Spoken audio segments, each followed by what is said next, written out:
All right, you guys, my name is Keri Barnum. I am the Executive Director for New Shelves Books. And today I'm so excited to have Tara Alemany with us. She is a publisher with Emerald Lake Books, and she's also an author. She wrote the book Published with Purpose, which is award-winning. I know you've got a copy. Hold it up there. So you guys can find that on Amazon and through traditional channels. And we also have special guest Kitty Cat over there. So you might see Brody. the cat. Yes, he's trying to make his way in.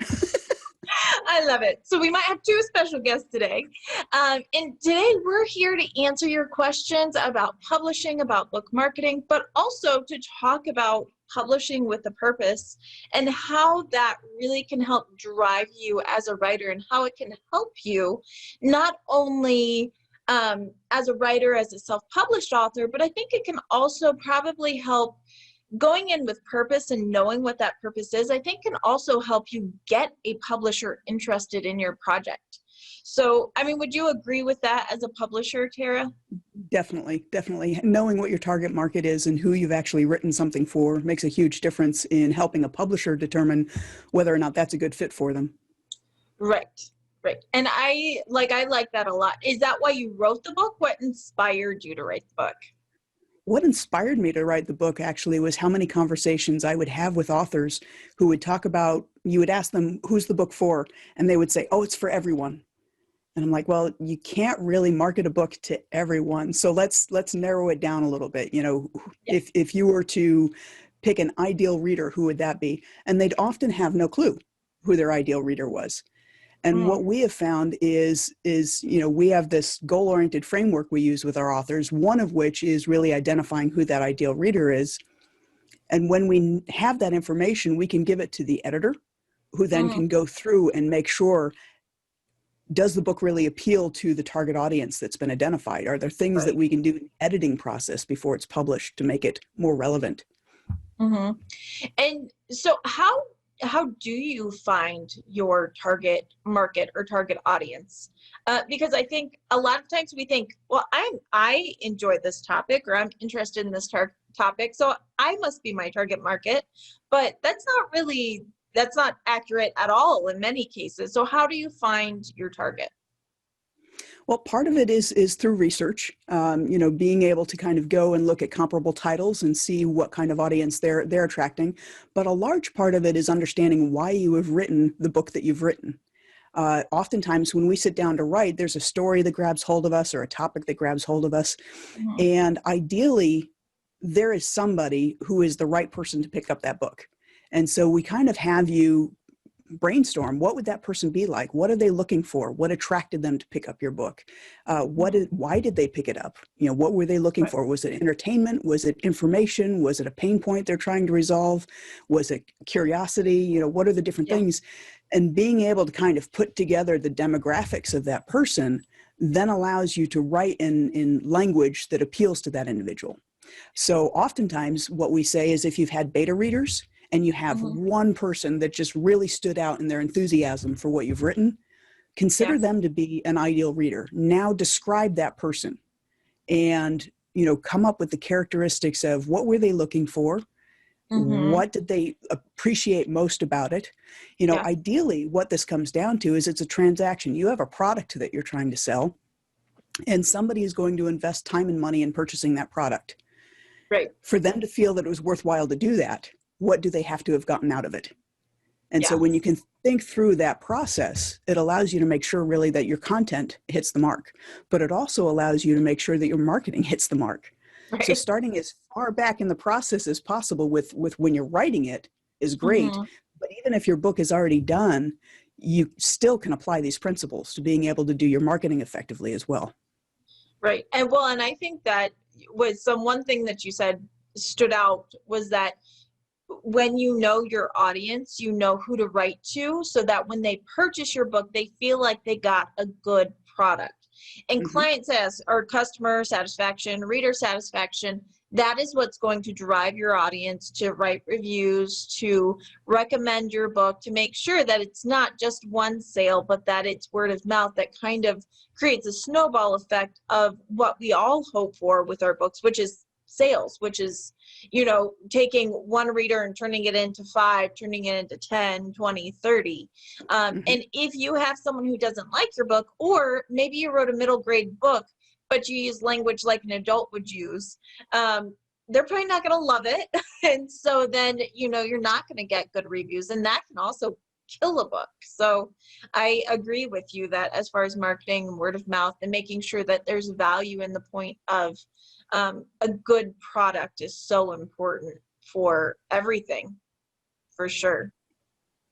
I love that. It's interesting. One of the exercises that we do with our authors is we have them do what we call the Dear Reader exercise. And this is something that really gives us an idea as to whether or not they've honed in on who that ideal reader is, because essentially we have them sit down and write a letter to that ideal reader.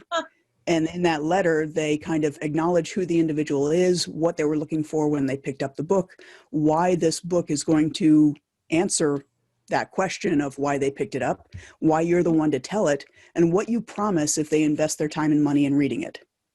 And so those 5 elements, it's slightly different if you're doing nonfiction or fiction, because you're also going to kind of include in there why you wrote the story and what you love about it and hope they'll get out of it. But when you write this letter with that framework in mind, we found it to be a very powerful and almost emotional experience.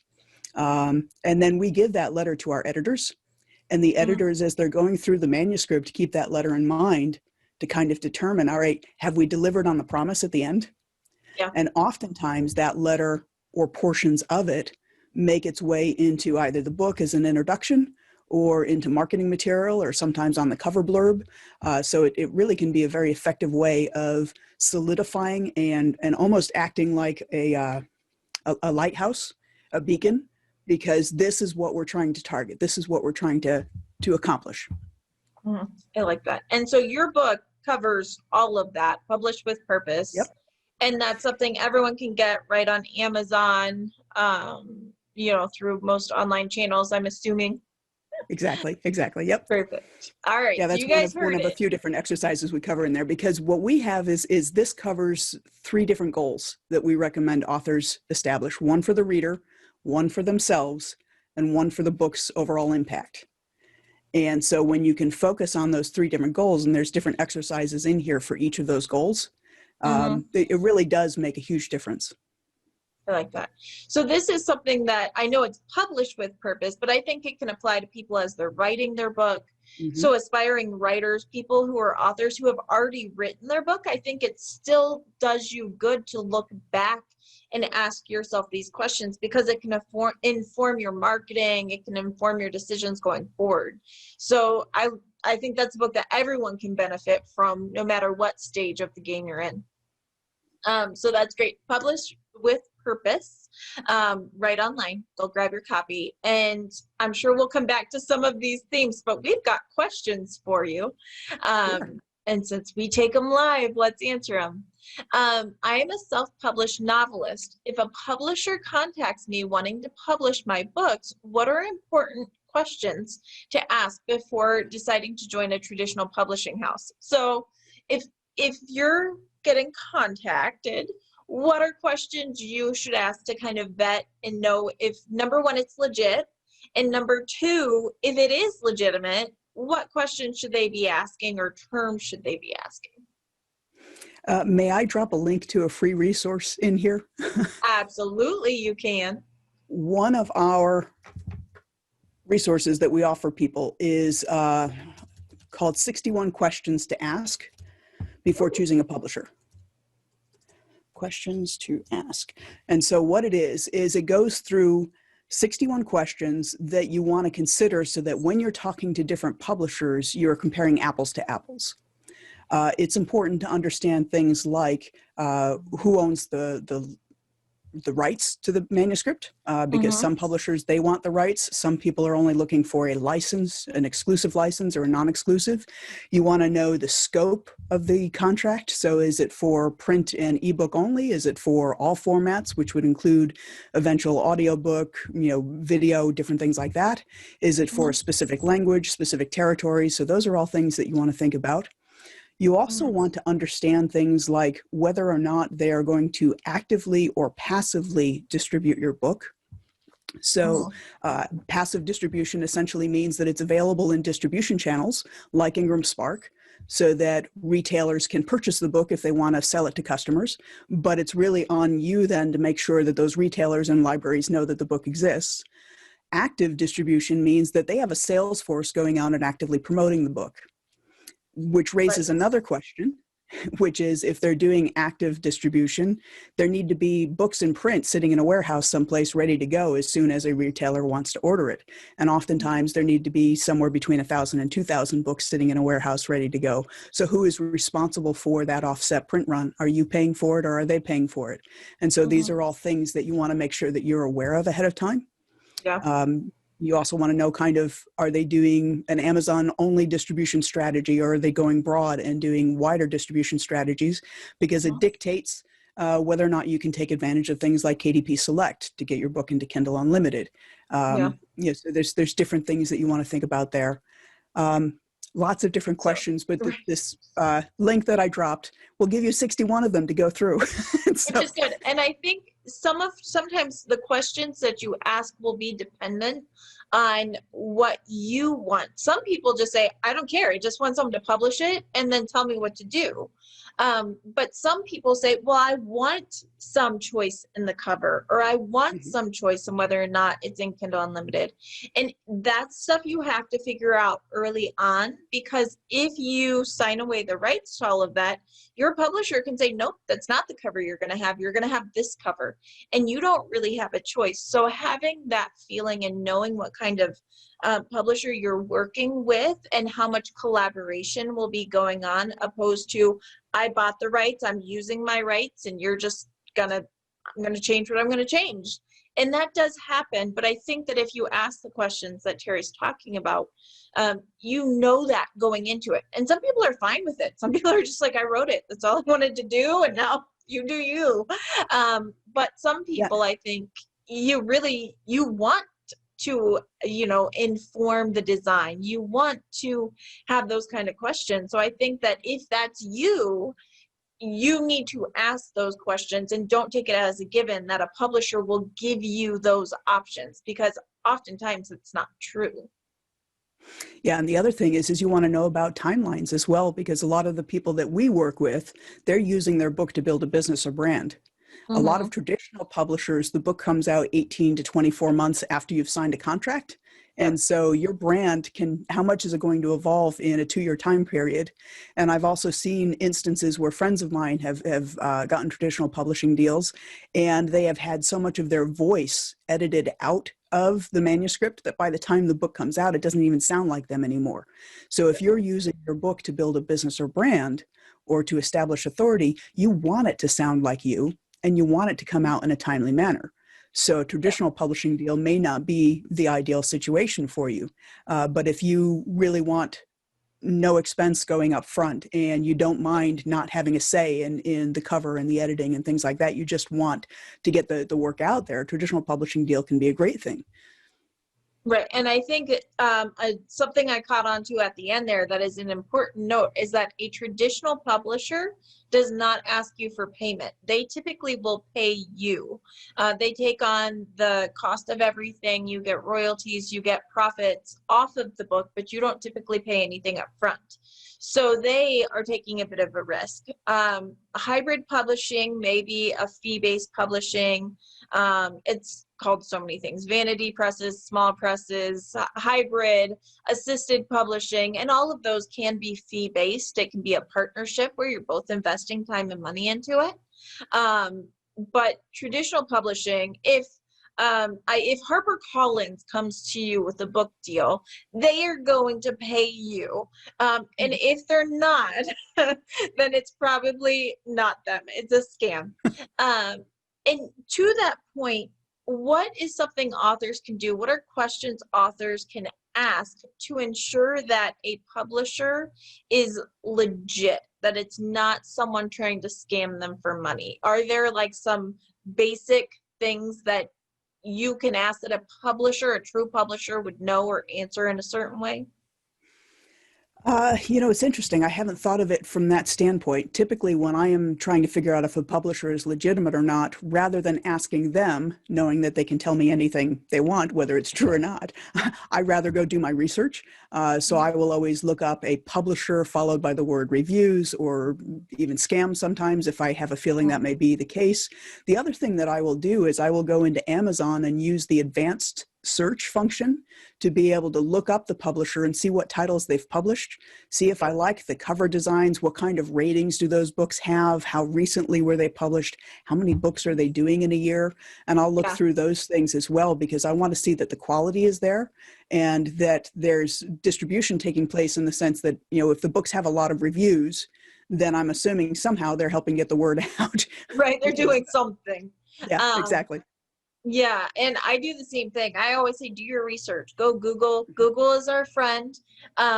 You can't trust everything you read on the internet, but you should. I mean, if there's an overwhelming amount of negative reviews or something like that, that doesn't usually pop up from nowhere.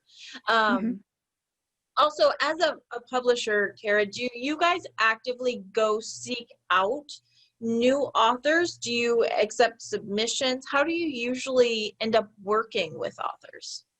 So Emerald Lake Books itself, actually, we have people come to us and apply to work with us. And so we go through an entire application process where we evaluate their manuscript. We see if it's a good fit for us as well as if we're a good fit for them, because Mhm. we're not a good fit for every book. Right. And so there's certain things that we've opted not to publish because it doesn't allow us to use our strengths as much. Yep. And so, we have this application process, but different publishers are going to do different things. We do put out calls for submissions sometimes in social media, but essentially we accept submissions all the time. It's Right. just a matter of when somebody's ready to work with us. Right. And I A would lot of our say, business comes word of mouth. right, which I mean, that says something. New Shelves is the same way. A lot of we have people who tell people about us, and then we end up, getting a lot of people that we work with that way.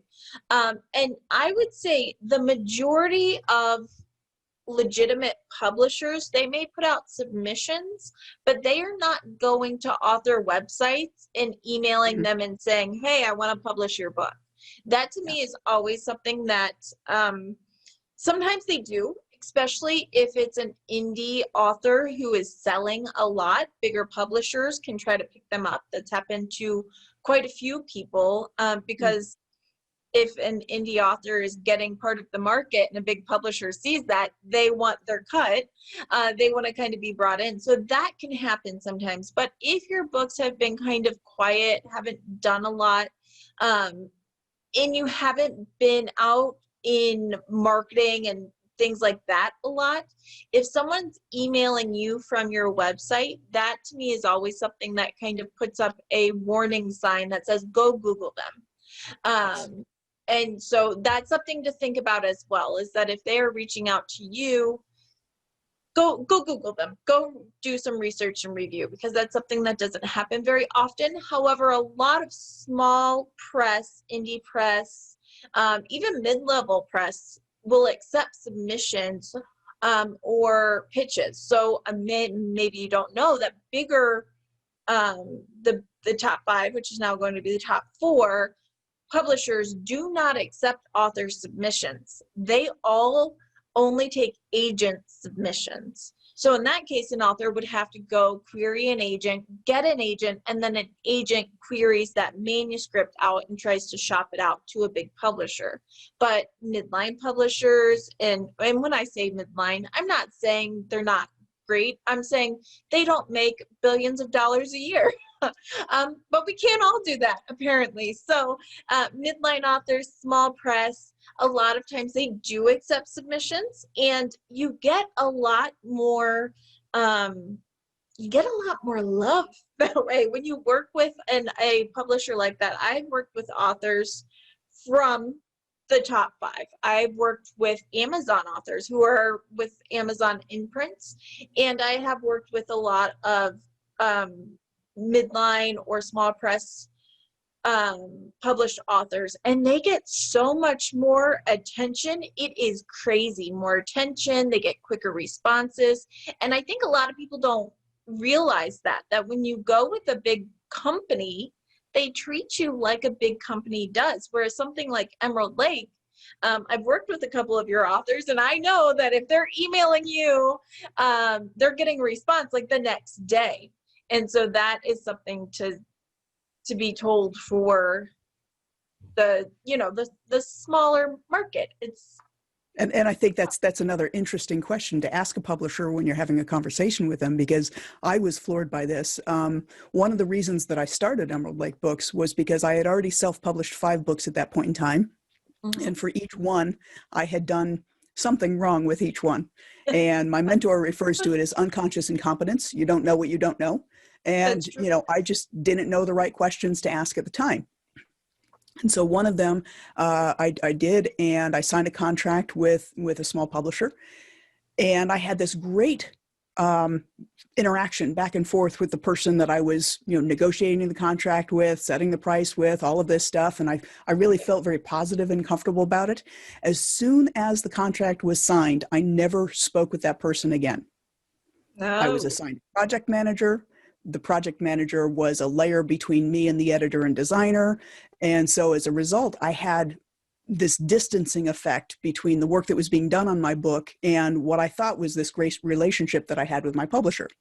Yeah. So you want to ask the question when you're having these conversations with somebody, are you the person I'm going to be working with? Or are you just the salesperson? You know, because a lot of the places have salespeople that aren't involved in the active production work on your book at all. And so you want to make sure, you know, especially I find the editing relationship, because I'm an editor, it's something that when you work with an editor, you want to have this sense of being able to trust that they're looking out for the best interest of your book. There's a certain rapport that needs to be there between you and the editor. And so if you never actually get to even have a conversation with your editor, it's hard to know exactly where they stand, what that's going to be like. And of course, you're handing over your baby, you know, your manuscript you put a lot of time and effort into, and you want to know that it's going to be treated well. So that editor relationship is really important. And if you never actually get to interact with the editor, that can be a very disappointing situation to be in. Right. Yeah. Well, and I do think too that having a relationship with your editor, or at least having some back and forth, some option for connecting with your editor can be very important, especially if it is a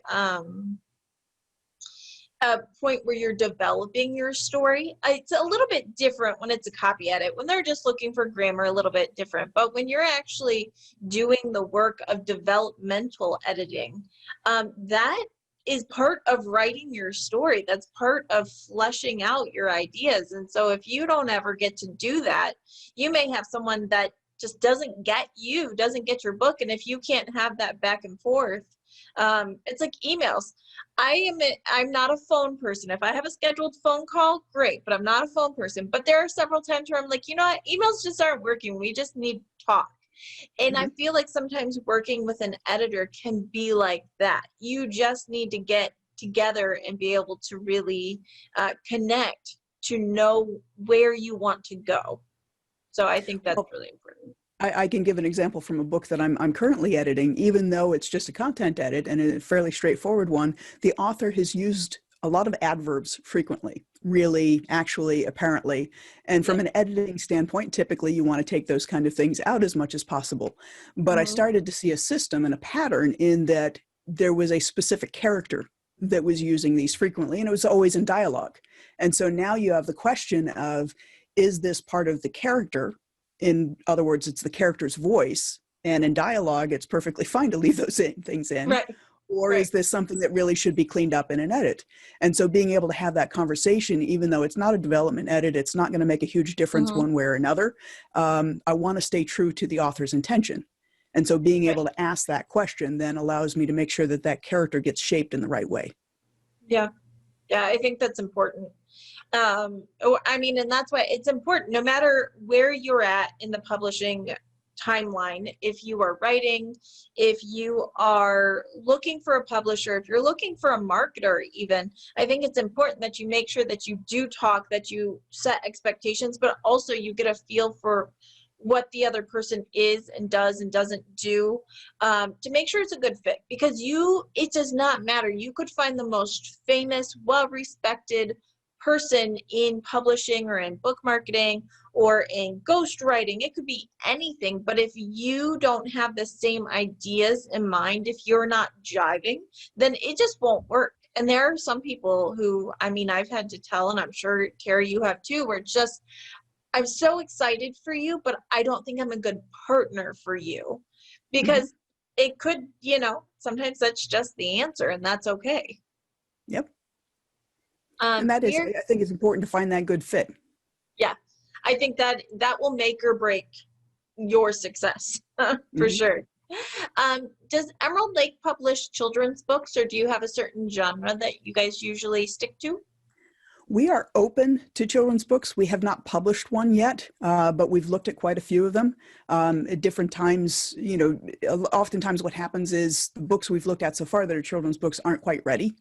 And so we're still in the process of helping them get to a point where they are ready. But we're certainly open to seeing them, yes. Okay, great. And when asking for a quote on a picture book, what information would I need to provide the printer to get a quote other than size, matter, gloss, etc.? If you're getting a print quote, I mean, you need the basics. You need to tell them your print size, how many copies you plan to order if you want to get priced out in different numbers, what kind of paper you want. Do you want heavy paper? Do you want normal paper? Do you want full color? Do you want premium color? What am I missing, Keri? I know I'm missing things. Opacity and a lot of different things. We actually, if we're going to work with a printer that we haven't worked with before, we ask them to send us samples first, because that gives us both their print and paper samples. And so we can see everything from, the foils they use, if they're going to use foils, the canvas they use for the cover, all these different samples that they can provide us with. But your specs typically are going to be, do you want 4-color on the, cover inside and out, or just, outside? Is the interior going to be white or cream? If you have, eventually they will talk about paperweights and different things like that as well. So you can get into some very specific things. And all of that becomes a factor in how much it's going to cost to print the book, but also how much you're going to have to sell the book at in order for that print price to be something viable for you. So oftentimes, if you're not experienced at this, the best thing to do is give them a general idea of what you're looking for and ask them to make recommendations, because they know their papers. They know how many pages per inch there is in a page. So they'll be able to come up with the most economical print cost for you. Yeah, and I think usually if they're a good printer, they will be able to kind of guide you along and do that. But once you get the specs that you believe you want to go with, if you're pricing out different printers, make sure that you are sending those specs to every printer, so you're getting an apples to apples comparison. I've seen people go, oh, well, the print cost was double here than here. And I said, well, are the specs the same? Oh, I don't know. No, the one that was double was thicker paper. It was a better cover. It was more color.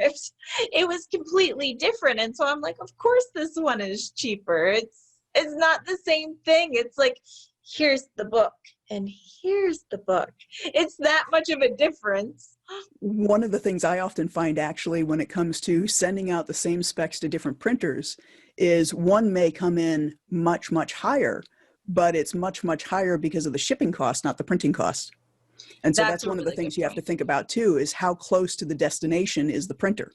Because if you have something that, you've got 100 pounds of books that are being sent someplace, shipping 100 pounds of books 50 miles versus, 5,000 miles, is going to be totally different in what it costs. Right. And also the number, you have to tell them how many, because if I'm ordering 10 books, it's going to be way more expensive than if I'm ordering 500 or 1,000 or 2,000. You do get quantity discounts. So if you are asking for pricing, make sure that you're giving them or asking for what the price is per certain parameters of numbers as well. Okay, well, if I order 1 to 500, how much is it? If I'm ordering 500 to 1,000, how much is it? Because that absolutely changes the price per book, because if they're setting up a print run and they're able to sell a large quantity, they're able to give a discount. But if not, not so much. Yeah, oftentimes we'll let them know 2 different quantities we're interested in, and then we'll ask where the next price break is, so Yeah. that we're getting actually 3 different figures. That gives us enough information to work with and decide. The other thing, though, if you're doing offset print runs, that you have to have clear in your mind is, how are you going to distribute those books? Yeah. And where are you going to store them? Yep. Right. Are you going to pay a warehouse and to do your fulfillment? Are you going to do it yourself and have everything in your basement? That's a really important question. I mean, and keep in mind, I had an author who ordered 2,000 books, didn't think about where she was going to keep them. They ended up in her garage. Her garage ended up very humid and with a leak, ruined all of those books. Then you have to think, do I have insurance to cover this? Am I just out of pocket? Then even in between all of that, she was responsible for shipping them out. So before you order a big print run, absolutely think about where you're storing them. If you're going to pay a warehouse, how much would it cost for a warehouse? Are you doing drop ship printing or drop ship shipping? Yeah. To where, how much is that going to cost per book? How does that work? Are you going to apply to a distributor? Does the distributor have a warehouse? If you're doing offset print, it's kind of the beginning of the questions, not the end of the questions in most cases. Yes, because you have to think about as well, where are people going to find it to buy it? Are you only selling it on your website? Are you trying to get it on Amazon? If you're getting it on Amazon, how are you going to do that? Because last I knew, if you have an Amazon Advantage account, you're fine, but you can't open new accounts last I knew. You can't. You have to do Seller Central now. Yes, and so that one doesn't get as much visibility in Amazon. So you have to kind of think through, how are you going to sell it? And that may also impact how many books you want to order at a time. Yeah, absolutely. Absolutely. Let's see. If an author only has $1,000 to invest in marketing, what would you recommend as best bang for the buck? And I'm interested to see what you say, Tara, as a publisher compared to someone, me in book marketing. I want to, look, I'm going to cross my arms. I want to know what you say. New shelves. No, I'm kidding. Yes, definitely new shelves. Actually, we refer a lot of our people to new shelves. But honestly, $1,000. All right. So if the book is a new release, the most important thing you can do is make sure that you have reviews on it. And so you want to think about, how are you going to go about getting reviews? And so some of that funding could go towards using tools like Book Sirens to be able to kind of connect with reviewers and get reviews on the listings. You want to think too about making sure that you, depending on the genre again, that there's a press release out there and getting that distributed so that it's getting picked up and seen. But in all honesty, you want Amazon ads, you want Facebook ads if it makes sense, which Keri and I kind of go back and forth. For the longest time, I've told people that the only Facebook ads that I see making sense for authors are for authors themselves, not so much for books. But she's recently kind of convinced me that if you have your book in Kindle Unlimited, that Facebook ads may be a good approach there as well. We're going to test that out in February and see how that goes. But definitely Amazon ads, BookBub ads, if you have spent time figuring out how to set them up properly. The first time we set up a BookBub ad for an ebook we were selling for $3.99, we ended up paying $8 a click. So that wasn't good. So you need to make sure that you've done your targeting correctly on that. But BookBub ads can be very beneficial as well. If your book is discounted, I'll add a caveat. And BookBub actually just sent out, they did an article on it where they pulled click numbers and success, and their best success was obviously from free to $2.99. After $2.99, even the BookBub team will say, it's not really worth it. And their biggest success for a paid book was 99 cents and $1.99. The actual conversion and the click rate after $1.99 drops off steeply. So keep that in mind too. Yes, there's definitely things that you need to make sure that you have really refined well there to make them work. But yeah, those are really the major things I would focus on, is getting reviews, getting as much visibility as possible. There are a lot of things that you can do that don't require a monetary budget, like, getting into blog tours and finding blogs that either will do reviews or that will do a guest post of yours, things like that. And that's just more a matter of time and effort than it is of having to pay somebody to do it. Although certainly there are services out there that will coordinate those for you and may have more success because they have established relationships. But if you have established relationships already with blogs, certainly that's where I would spend some time as well. We have a book that just came out January 5th, and a person did a interview on somebody else's blog that had 28,000 followers. And we had orders coming in all day long yesterday. I mean, it was just nonstop. Awesome. So, and that's the other thing too, is we were talking about offset printing. You don't necessarily have to do offset printing unless the format of your book requires you're doing offset printing. If you just have a regular, book that you're doing, a trade paperback, what we end up doing is we have a store on our website. And when somebody places the order, what I do is I go into KDP and I place the order through my author dashboard. So I'm paying for author copies, sending them shipped directly to the buyer. I don't ever have to stuff an envelope or go to the mailbox or anything else, but it's a great way of being able to fulfill those orders without having inventory in my house. Right. And inventory that you pay for up front too. That's something to think about as well, is that that means that you're stuck with it, you paid for it. So there's less risk doing it that way, which I think is smart for most authors.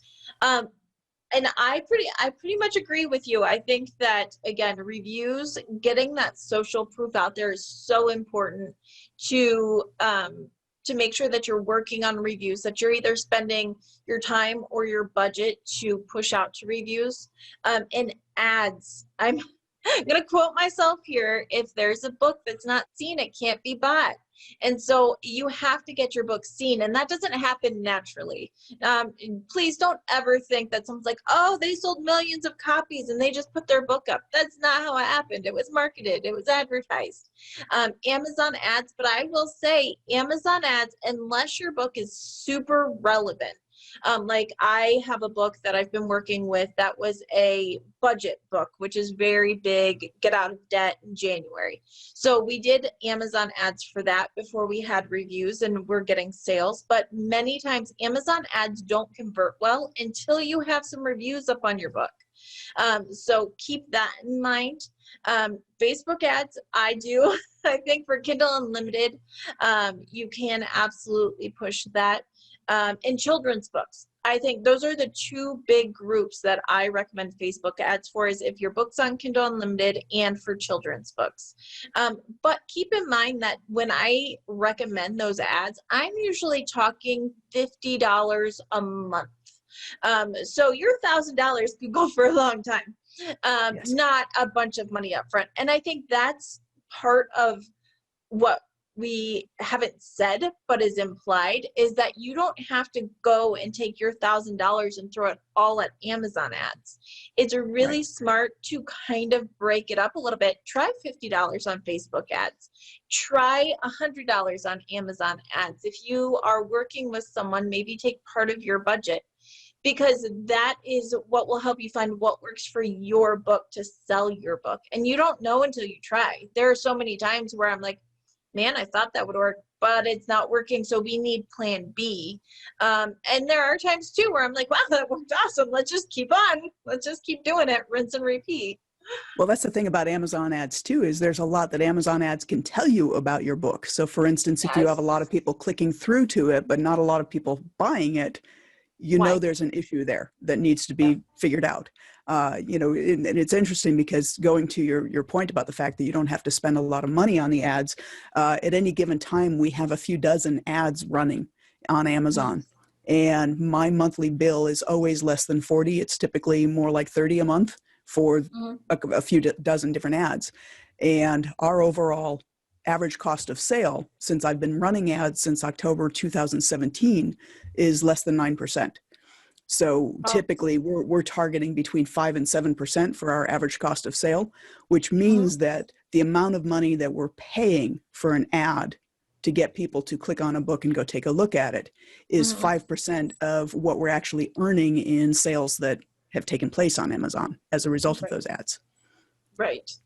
And I mean, that's good. I mean, those are the ads because I often say when I start ads, usually I have a bigger budget because I'm trying to get information quickly. But the end goal is to have a long running ad that is profitable, that keeps your book out in the search and keeps it out in the market, but is getting a good return on investment. And that's exactly what you do. You play the long game. A lot of people, they want sales now. I want sales right now. Can't we do more? I've had people say, well, can't we just up our budget? Sure, but we're not going to spend it because sometimes you just have to let the algorithms. You have to play the long game because, of course, we all want. Who doesn't want to launch their book and have hundreds of sales? But that's not usually how it goes. In my experience, a book doesn't really take off for about 60 to 90 days. I mean, even if you're marketing a book, that doesn't catch on. You're not getting the reviews and things for 60 to 90 days. And that's when we typically see a big pickup. That if you're smart and if you ride that wave, it can go for a long time and can kind of grow over time and have some staying power. But I know launch day comes, and so many times people are like, my book is out, it's launch day. And I'm like, nothing's going to happen. Just know, nothing's going to happen. We've actually talked extensively with our authors about the fact that there is a difference between the release date and the launch date, because Yep. the launch date is when you want to drive a lot of traffic to the listing. Yep. The release date is when we want to take all of those people that we have volunteered as reviewers who have been reading the book the last couple of weeks, and we want them to go and post their reviews so that before we start driving traffic, there's already a significant number of reviews on it. And so that driving the traffic is the launch period for us. And oftentimes that's starting a good 3, 4, maybe even a full week, 3 or 4 days or up to a full week after the Yep. release date.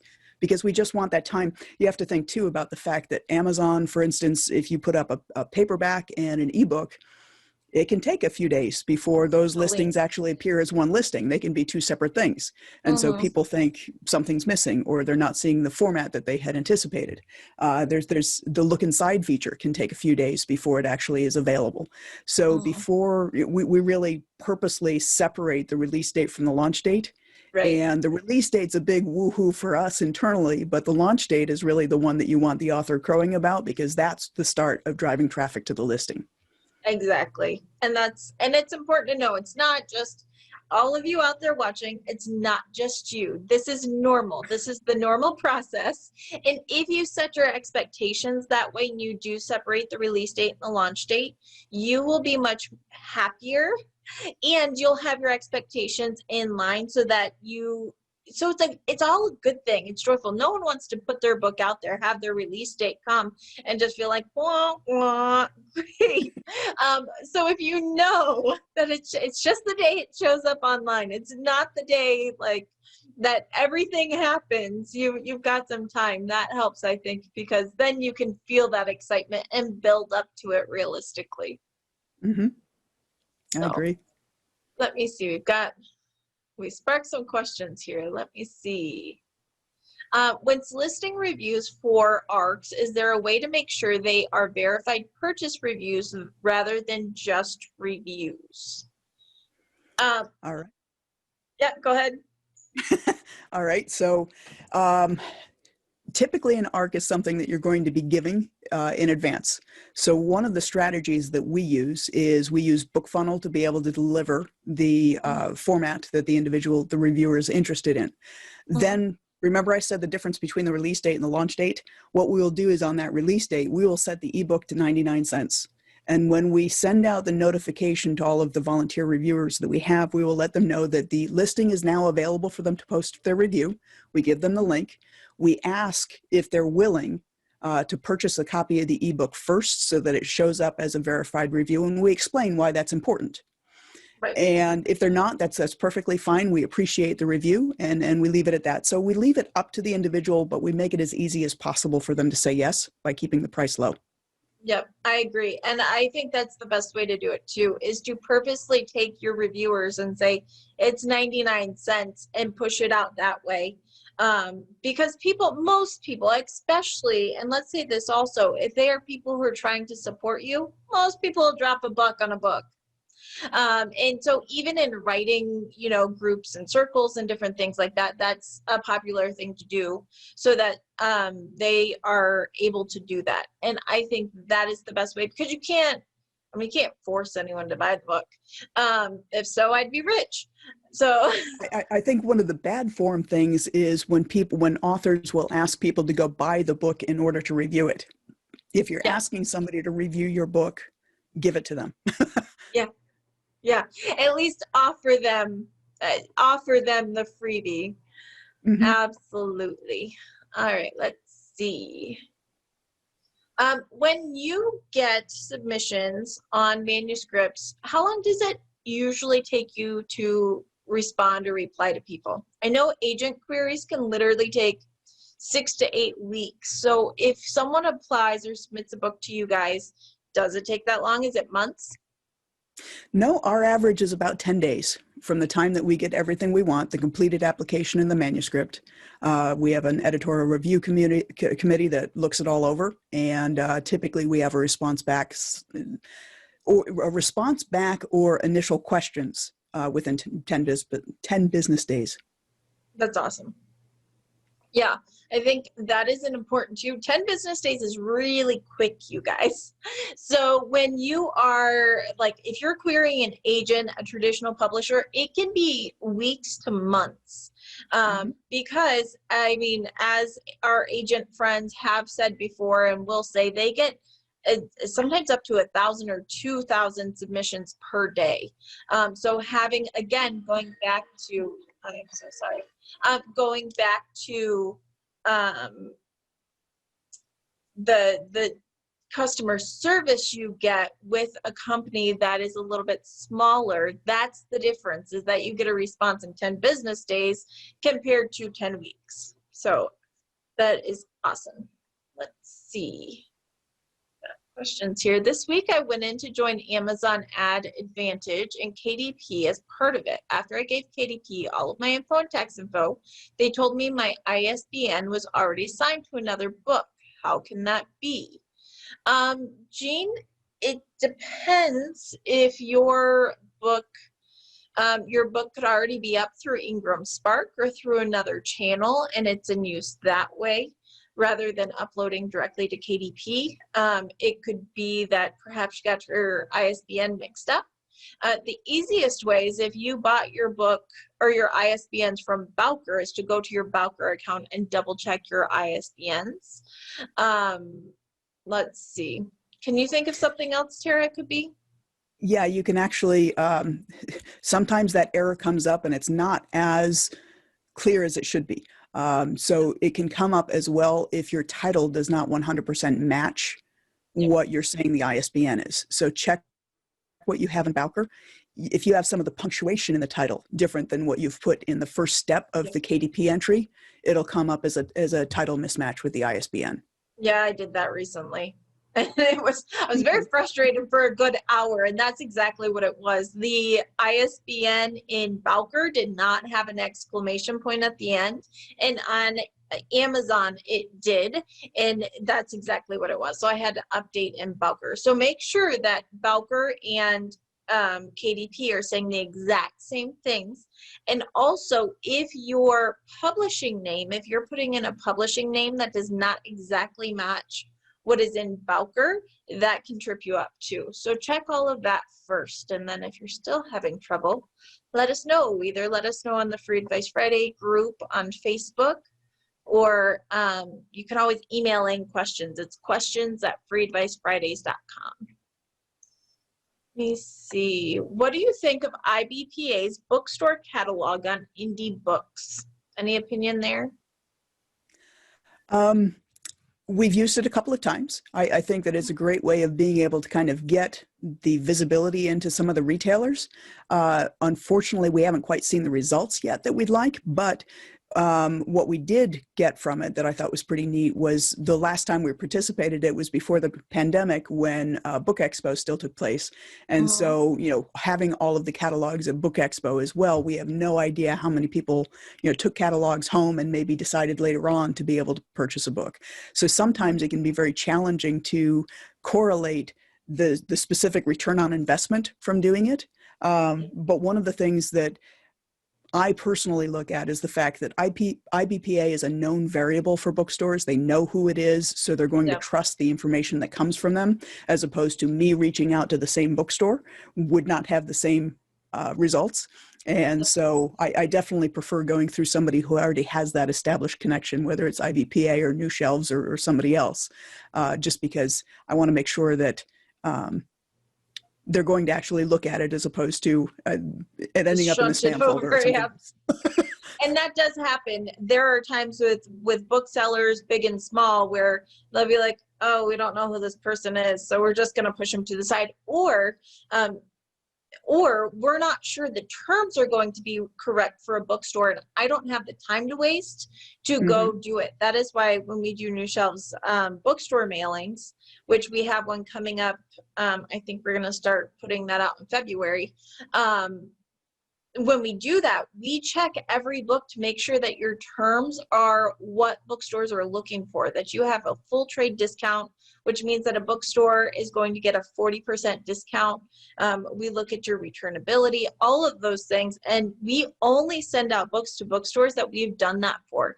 That we have turned down many an author for a bookstore mailing, because if those terms aren't there, I don't want to tell my bookstore friends about it, because if your book's only available at a 15% discount, doesn't matter how much they love your book, they're not going to sell it there. They're not going to buy it because they can't make a profit.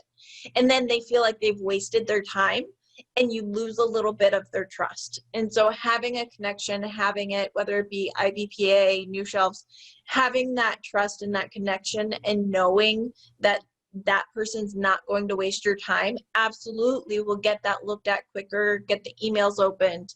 It makes a huge difference. And to your point, Tara, I think that is something that has value. And also, you don't know if you don't try. And I will also say, not every book does great in a bookstore.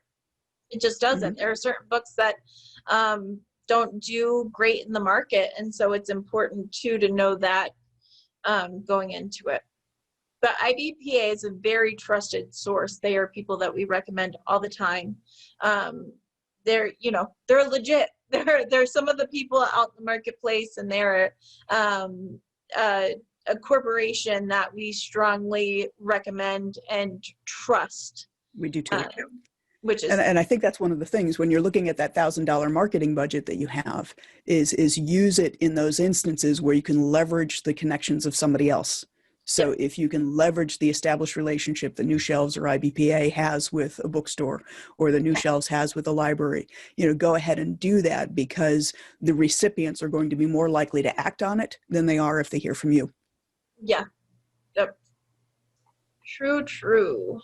All right. And Jean is coming back and saying she doesn't have Bowker. So if you don't have Bowker, Jean, my question would be, where did you get your ISBNs from? You can drop that in the Q&A or in the chat box, and we'll come back to it. When you have people who buy on your website, Tara, and then you process and order it through KDP, how do you price the book? Is it an author rate or the same rate as if they paid and bought directly through Amazon? It's the same as if they paid and bought through Amazon. So they're paying the same price, but I'm able to do a print on demand using our author costs. So we actually make more money on royalties than if it sells on Amazon. Yeah.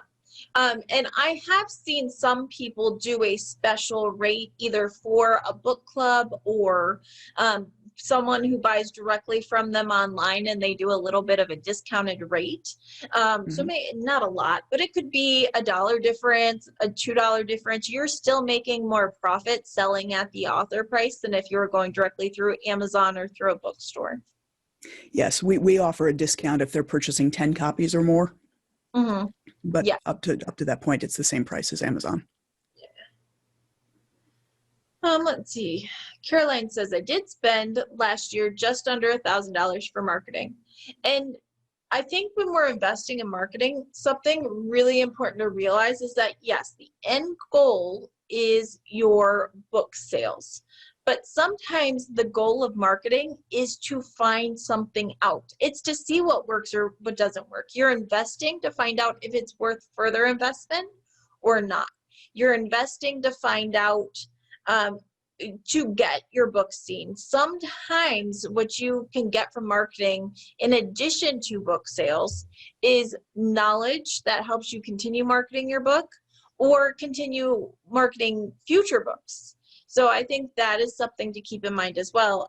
Tara and I recently worked together with an author who we didn't get the results we wanted, but it made us go back and look and say, why? Is it something we are doing? Is it something New Shelves did? Is it something, what worked, what didn't work, and how can we go forward to make sure that we are growing and changing to take that and make it better? That and how do we use it to leverage the next book that's coming out? Because one of the things you want to make sure when you're writing more than one book is that an early book doesn't hinder the results for a subsequent book. Yes. Yeah. So it's knowledge. Sometimes you are getting the knowledge, and that is really important as well. I always say it's not just enough to run an Amazon ad and say, oh, I sold some books. I want to know why. What could we do better? What do the numbers mean? How many clicks did we get over? How many people clicked on that book and didn't buy? Is that because we're targeting the wrong people? Is that because there's something on the page that's keeping them from buying? Is it the price? You always want to take whatever you do and take it a step further, learn something more from it, analyze it a little bit further. And then one of the interesting things that we learned from that exercise is the fact that who you have reviewing your book can make a significant difference in how your book shows up in the algorithms that Amazon has. So for the longest time, we joked about the fact that when this book was first released, the only also bot that was shown was a potato peeler. And, you know, it's a young adult fantasy book. So why a potato peeler was in our also bots didn't make a lot of sense. But what happened is because she had people who knew her leaving reviews, they weren't typically young adult fantasy readers. And so therefore their shopping history didn't peg them as this being a young adult fantasy book. And so you want to kind of think about who it is that you're asking to review your book, because you want them to be typical readers of that genre. Right. And that's why using something like, Book Sirens, where books are being pitched to people who have expressed interest in specific categories of reading, means that then the reviewers that are going to be leaving reviews are people who have a history of reading that type of book, which makes a big difference for the algorithm to be able to identify how that book fits into the grand scheme of things. Exactly. And Amazon algorithm plays a big part in how your book is presented online. And so that will directly impact book sales. And so we learned we're shifting. And I think that's, again, it's an important part. All right. Jean is saying, I self-published through Balboa Press and they got me my number. That is why, because Balboa Press gave you the ISBN, they actually own the ISBN, which means you don't have the rights to use that. If you are trying to do that, you would need to do a second edition of your book with your own ISBN, Jean. That's what's going on. So, and most likely based on your contract, you would have to cancel the contract with Balboa. Exactly. All right, you guys, it is, let's see. Do you think having reviews on Goodreads can help as well to direct people to Amazon or places where your book is on sale? So, I, as a publisher, this is hard for me to admit, but I have never been able to get into Goodreads. And a lot of it has to do with the fact that the website font is too small. I know it is an ideal place for authors to be and to connect with readers. And I have seen some amazing things done with using Goodreads, both for pre-launch as well as establishing connections with audiences and all of that. So certainly if you're able to effectively use Goodreads, yes, I think it's going to drive sales to different places, Amazon as well as other retailers. personally, I've never mastered it yet. And I'll add something onto that. Goodreads can be, and I always say a review is a review. If I'm asking someone to give me a review, I'm like, hey, here's my Goodreads link, my Amazon link, my Barnes and Noble link. You can just, copy and paste it all over. It's fine. I'll never say no to a review, no matter what platform. But I will say that Goodreads is a hub for people who read a lot. This is probably not the best spot to spend your time if you are a nonfiction author that has very niche books, or books that are maybe not for the average reader, someone who reads maybe a couple books in a year. Not really your spot. For avid readers, for fiction, for mystery and romance, this is your hub. So I think it's also important to know that and know your area. Like kids books, not on Goodreads, because kids aren't on Goodreads. I don't look for like kids books on Goodreads for my kids. Now I sure as heck do put my fantasy reads on there, my romance reads, and because then I can get recommendations. But know your genre, and there are certain genres that just don't perform well there. So I've seen a very interesting, though, pre-launch done with Goodreads, where they actually used part of their pre-order period for creating anticipation on Goodreads for a fiction book. And so they did a cover reveal on it. They created the listing initially with, no cover, and then did a cover reveal for it. And they started some discussion and built up anticipation. And so if you have a good strategy for how to use it, I think it can be very, very effective. Yeah, all about strategy. All right, you guys, it's 11 o'clock. Tara has given us so much of her time, which we appreciate. Again, Tara is with Emerald Lake Books. You can find her there. She's in our Free Advice Friday group, so you can ask her her questions in there. And you can go grab her book, Publish with Purpose. Thank you, Tara, for joining us. It was so much fun to have you. I know you always join in and chat with me while you're on, but it was nice to have you in the flesh. And anyone looking to learn more about Tara and about Emerald Lake, it's emeraldlakebooks.com, correct? Yes, it is. And if anybody is wondering, kind of which publishing model is good for them, because that becomes a question for a lot of people, self-publishing, hybrid publishing, traditional publishing, right on the front page of our website is a quiz. It asks 12 questions, and it gives you a suggestion as to what might work best for you based on your specific needs. Yeah, I love that. It's a fun quiz. Taking it. So go check it out, Emerald Lake Books. And again, Tara, thank you so much for joining us. And any more questions, guys, let's take it on over to our Facebook group. For everyone else, we will be back next Friday at 10 a.m. Eastern. You can join us live, or you can also send us in questions in advance at questions@freeadvicefriday.com. Thanks so much. Bye. Thanks for having me.